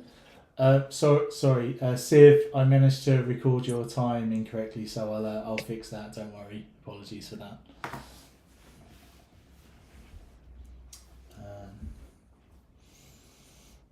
And so I guess personally, you've got the book to finish. You've got sounds like amazing plans for the kind of studio and the events you're holding there.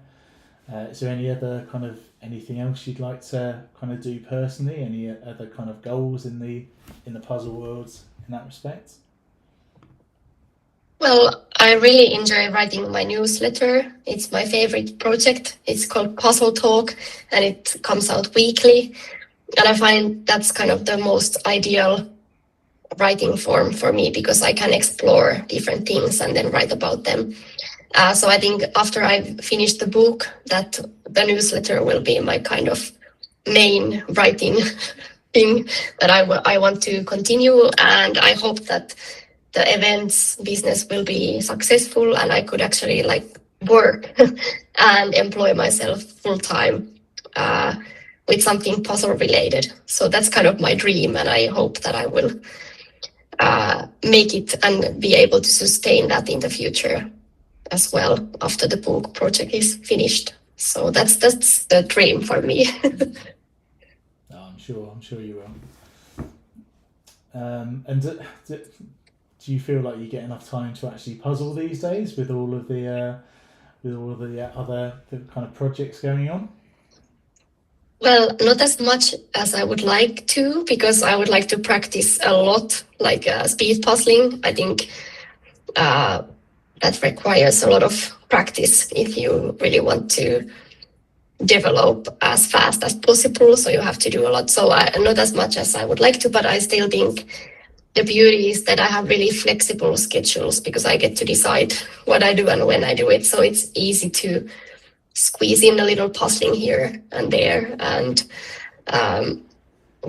so it could be more, but I think I could always just put one more piece and one more puzzle, because it is a little bit addictive to kind of not do it. Yeah. Yes. Yeah.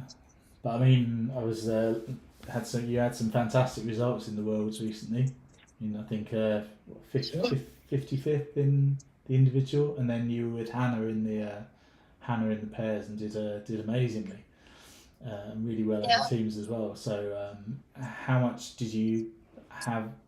training did you do for the Worlds? Did you have time to do a lot of training? Well, I did a lot, because in the beginning of this year I was feeling like, okay, I could become really great in this sports. Like I'm pretty good, but I was interested to see like how much I could develop. So my goal was kind of to practice an awful lot and do tons of puzzles before our nationals, and then Europeans and the Nordics and the Worlds. I went to all of those competitions, and I was thinking if I go, then I want to really prepare, and I was dedicated. So I've been practicing a lot, and I feel like it has paid off. I think there was some statistic that, I think it was Speed Puzzling News. This is the new kind of speed puzzling news site. They just published some article about who had progressed the most compared to last year's Worlds. And I think I was the number 3 or 4th fastest, depending on the kind of way how they had gone through the data. So that I was kind of surprised that I was so high up in the ranking, but also kind of not surprised, because I feel like I've improved a lot this year, and it's all because I've been practicing and putting like time and money and effort, but also some thinking, like what could I benefit, like what should I do, what are the strengths and what are the weaknesses. So that has helped a lot. And is that something? Well done, Anna. Congratulations, just finished. In terms of kind of strategies, is there certain things you work on, or is it just a case of, have you had like coaching or got tips? Would you just pick up tips online, or is it kind of when you do so many puzzles, is it just you kind of get a feel for what the things you need to work on are, and you know the areas you need to develop? Well, I'm struggling with busy puzzles. I cannot handle details. So those are the ones that I have to do. And I think always if I see a 500-piece puzzle and I'm thinking like, that's something I would not like to do, that's exactly what I have to do. Because that's probably the opposite of my strength and the things that I like. So then I feel like I have to feel a little uncomfortable in order to make progress. So busy puzzles, those are the things that I really need to practice. And then I don't think you had the kawaii puzzle in the world. No, luckily no. Have you tried it? Have you had? I did it. Yeah. How was I did it. Well, that one, it went. I was surprised. It went well. My time was like 40 minutes and some seconds, which is surprisingly good for a busy puzzle. But I think that was really kind of easy because the characters were in a rows, and they were really distinctive. Like I could easily know that this is not from this character.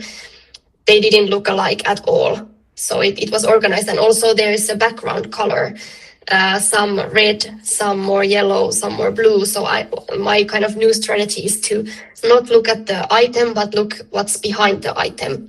And then with the background, I'm kind of locating things, because I cannot understand the items, but I can understand the bigger area, which is the background. So that was really helpful with that puzzle.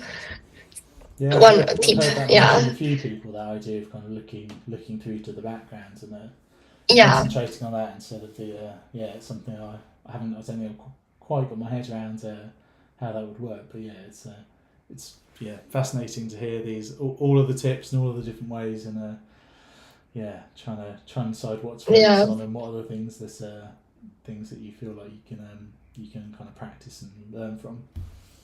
Yeah, and I think, you can practice anything in speed puzzling. Like my next project is to practice shape sorting. So I'm just going to shape sort like tons of puzzles, not even do them, just to sort and get kind of the system, because I cannot do it well at the moment.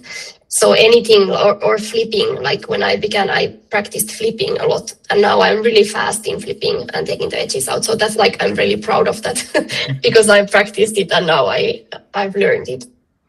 Yeah. So you can practice anything. Yeah, no, absolutely. Let's have a quick look around.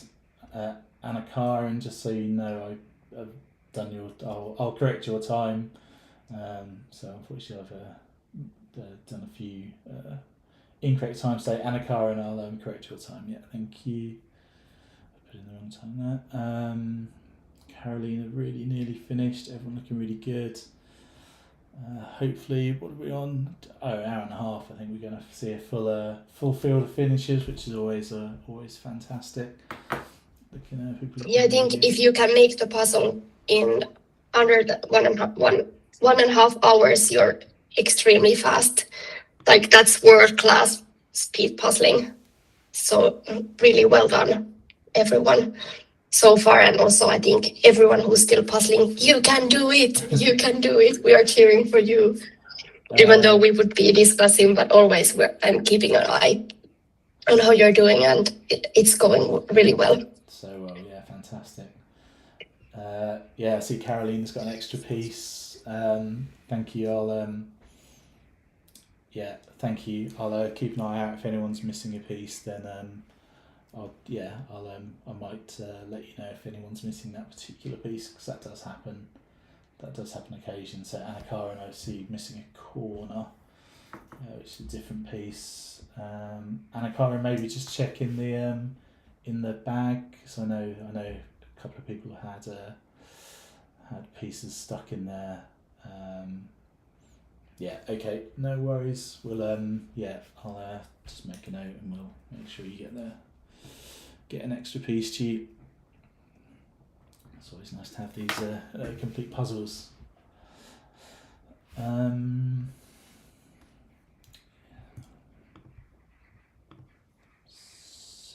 Just a few people left now. Fantastic times all round. I saw. I think did you have a complete? I think you had a complete field of finishes yesterday for your first competition. Yes, we did. The time I gave 2.5 hours for a 500 piece puzzle, so it was doable and it went really well. People were really fast. So, and to have like a 33-minute was the first finish. I think Hannah. Hannah, but we knew. I was thinking she was the potential winner because she's really fast. But also we had, I think the second was 38 minutes and then it was 40 minutes and 41. So really, really fast. Times, because it could have been that it was Hannah and then a bit of a gap, but you seem to have like just people coming in, with those fast times. The first 5 or 6 people were all really, really good times. Yeah, I think we have surprisingly, we have a lot of great speed puzzlers, compared to the size of our population, in the worlds, or we had a good representation there, and lots of successful puzzlers. So it's interesting. Maybe we have some genetics, speed puzzling genetics or something, or we just do lots of puzzles at home in the winter. I don't know, but yeah. It's interesting, isn't it, that whether it's just where they take off, Poland, for example, Czech Republic, you've got so many strong competitors from some of these countries. Yeah, and Finland's another one with a really strong group of competitors. Yeah, and I'm really nervous for our next year's nationals, because also before, I think people they just went there to experiment. It's would I be good? And this year, everyone has started to practice so much. So next year we have the really dedicated people attending, and I think we will see some really impressive times and performances there next year. So I'm nervous, but also really, really excited. Well done, Camilla. Fantastic to have you with us, and well done. Great time. Congrats. Yeah, it's thinking about next year and trying to decide if all of the competitions are likely to get to, how many realistic and what would be the most fun ones to be. And the finish one looks like a good option. Yeah, it would be fun to have some Swedish visitors there. So for sure, I'm at least welcoming. Was there many international kind of competitors last year? Last year there was maybe a handful, maybe, I don't remember, maybe less than 10. but maybe Oh, wow. between 5 and 10. So it was like several ones. So from Nordic countries and also from elsewhere Europe. So I believe it was wonderful. April. Is it in April? Uh, this year? Yes, it is in April, but I don't remember the dates. I think it was the same weekend as the Danish one last year, wasn't it? So I don't know if they're Yeah, I don't know if they're going to change that this year, so people have the opportunity to do both. yeah, I hope they would change. It would be fun. And also I'm hoping I could visit your nationals if they allow. If they allow us Finns to come and see, because it would be really, really fun. Definitely. I've heard so much good. Yeah. I mean that was the first competition I ever did, and I didn't really know what to expect, but was so impressed by how it was put together and organised, and how kind of overwhelming that atmosphere can be with the kind of lights and the music, and surprised just how tired you can get after kind of that puzzle focus for just an hour or so. But it's just how draining that can be in that kind of situation. But yeah, it's a fantastic competition. I know there was a few Finnish competitors last year. I know Amelia was there and a couple of other people. So yeah, it'd be great to see you there in March. Yeah, I'm hoping I'm gonna see and find out if I could come, because the Nordics, they were really well organized as well, and that's kind of not the same but kind of similar event that was held this summer. So that was really promising, and I had lots of fun there and would love to go to Göteborg again. Mm-hmm. Yeah. And then, I think there's the new European committee as well. So, it'd be interesting to see kind of what happens with that, and how what the kind of European Championship turns into as well. Yeah, I heard it's organized in Istanbul, if I got it correct. So it's something new that we haven't seen yet. Yes, yeah, absolutely. Sorry, just checking the. I thought the live stream was down, but it's back. Yeah, so many things. What's your feeling about the kind of World Championship? Do you think it'll stay where it is and in a similar form, or can you see it moving around a bit, and or do you think it's kind of pretty set where it is at this point? I'm hoping it would change and it would be traveling around the world, because it would be more easy to access for different people. I mean, it is, if you always have to travel all the way to Europe from the other side of the world, it's not really fair. It requires a lot more resources than for us who are living here. So from that perspective, I think it would be really important that it would go around the world and be organized in different places. It would be fair for us contestants all around the world. So I think that would be the thing.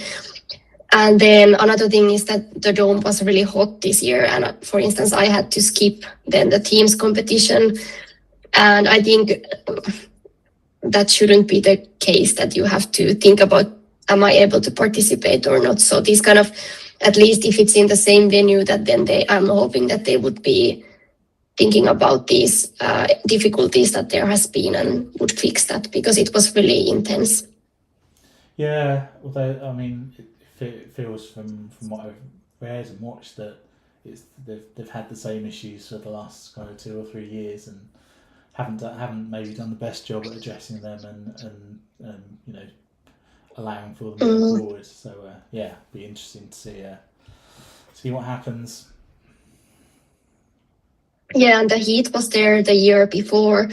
Without the heat wave, it was still hot inside the dome and really crowded. So this year it was next level. The heat wave made it really even worse. So it was, it's something that I'm hoping that they would now pay attention, because the weather can be anything.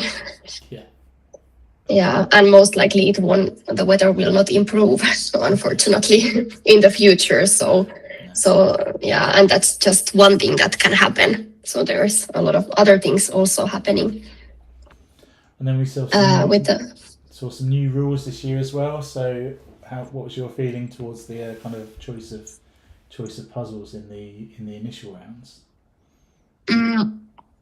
Well, I personally would have preferred to have just one puzzle, because then everyone would do the same puzzle and you could really compare the times.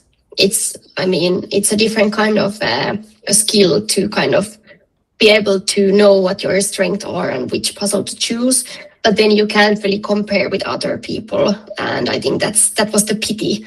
It was a fun idea, but maybe I would have done it not in the World Championships, but somewhere else in some other kind of competition. I would find it really fun and a great idea and a great practice as well to kind of try to understand your strengths and weaknesses. But there, I personally didn't like that, and it added some stress on how to do the kind of how to choose right. And for instance, I don't know, I did not choose right. Which was your choice? Well, I had the round kind of circular pastry puzzle, really colorful, and then I had this landscape photo of Italy. It was like a lake and some village, and so I had done the landscape puzzle before, and I had got like a pretty good time, and landscapes, they are my strength.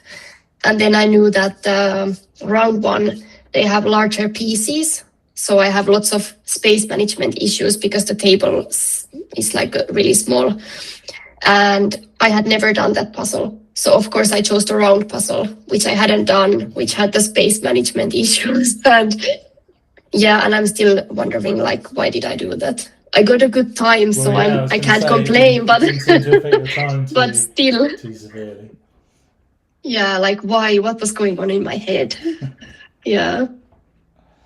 But yeah, I think you're right. It's adds maybe a level of stress, and it's a very different skill trying to make those decisions in the kind of heat of the moment, and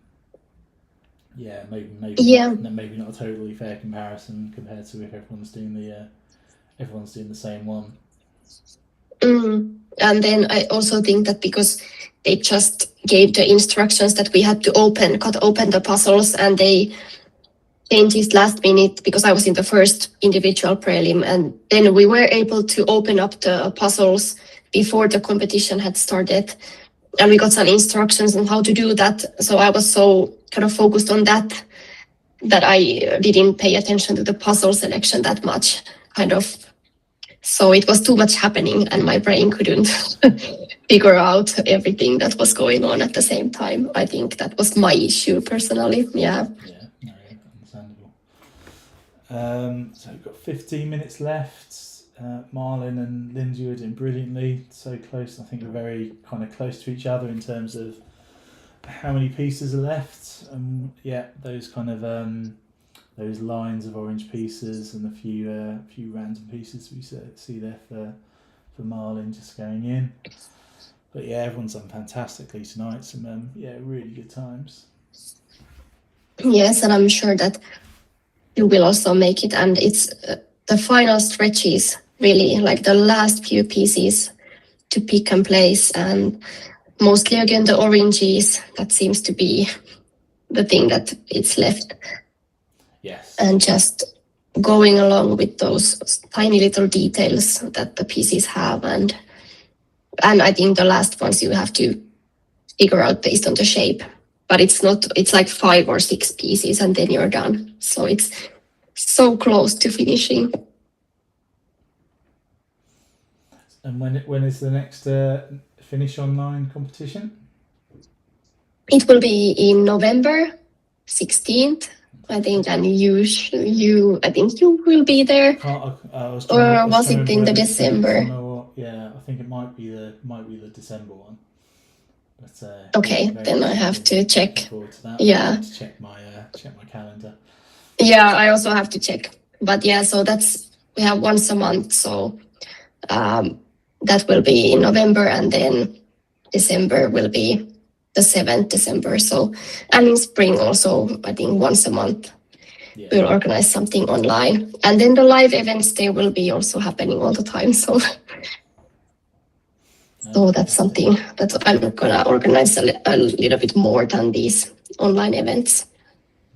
Yeah, just starting to get the kind of a spring schedule together. I'm not used to planning this far in ahead, but yeah, it's a bit of work to do, but also gives me a chance to look at puzzles and try puzzles, and that's always a nice problem to have.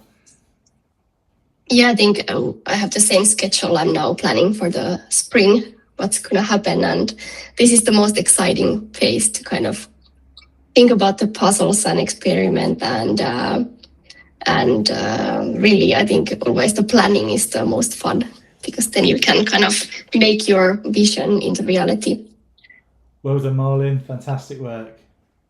Congrats. Really good. Congratulations. Yeah, you had incredible, like the last few moments, like you really sped up and could keep up really fast pace. So well done. Fantastic. Hope to see you again. So just over 10 minutes. So yeah, Linda looking really good. Definitely going to finish that now.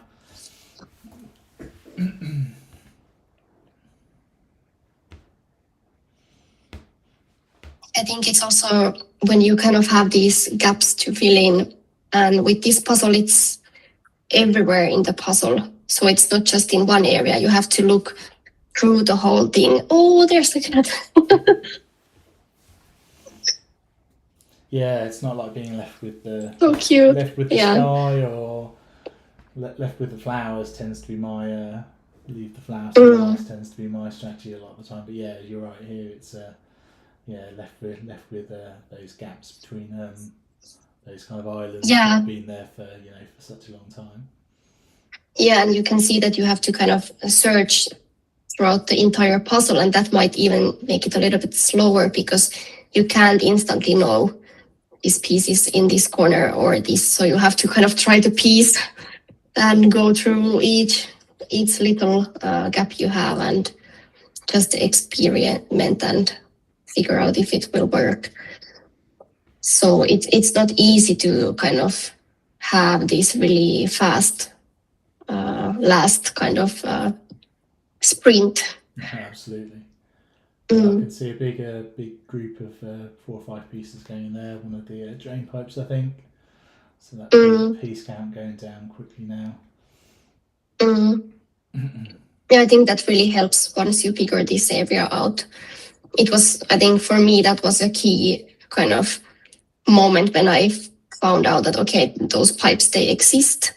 I can make a line. It's a bigger thing instead of just trying to search a place for one piece.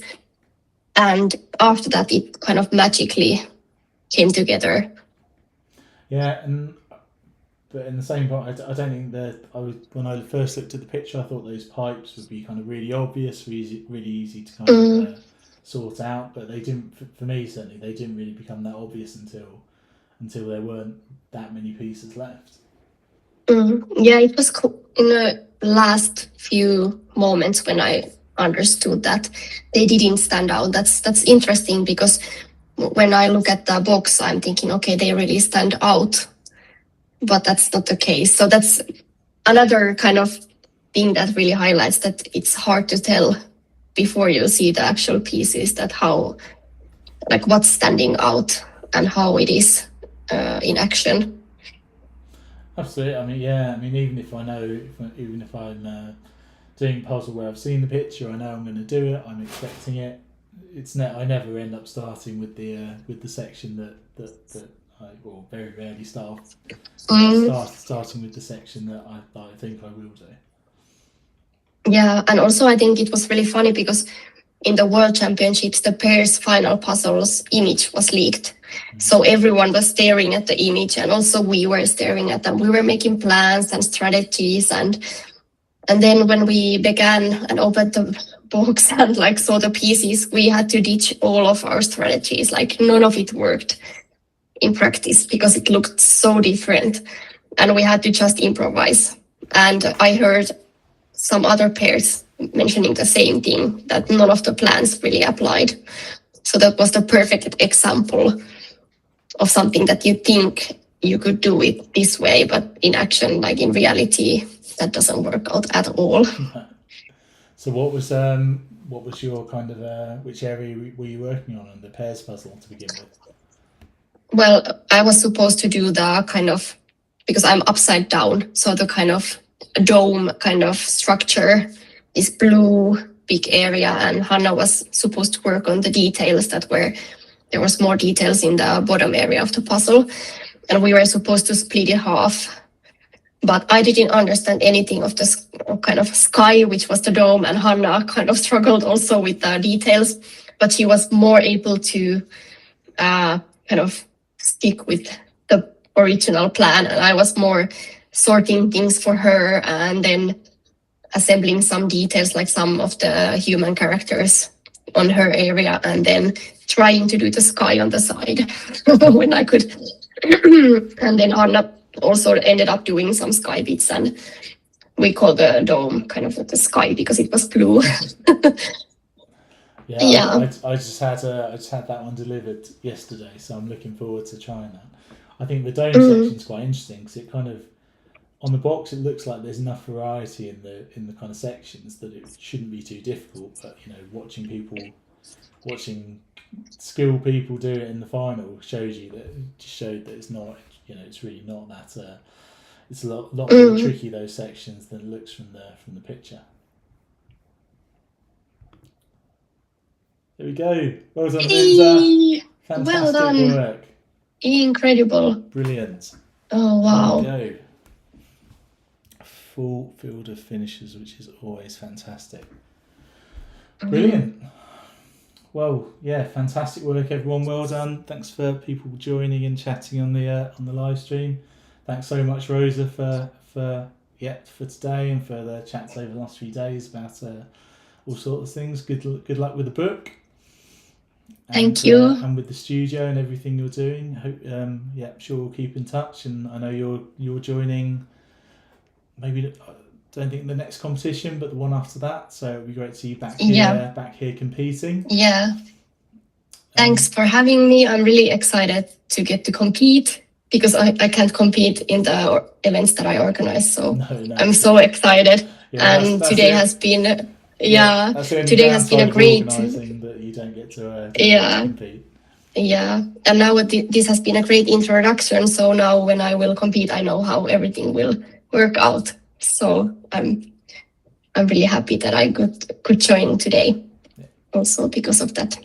Brilliant. Yeah, thanks so much for joining, and we'll catch up soon. Thank you. Thank you. Cheers. Bye.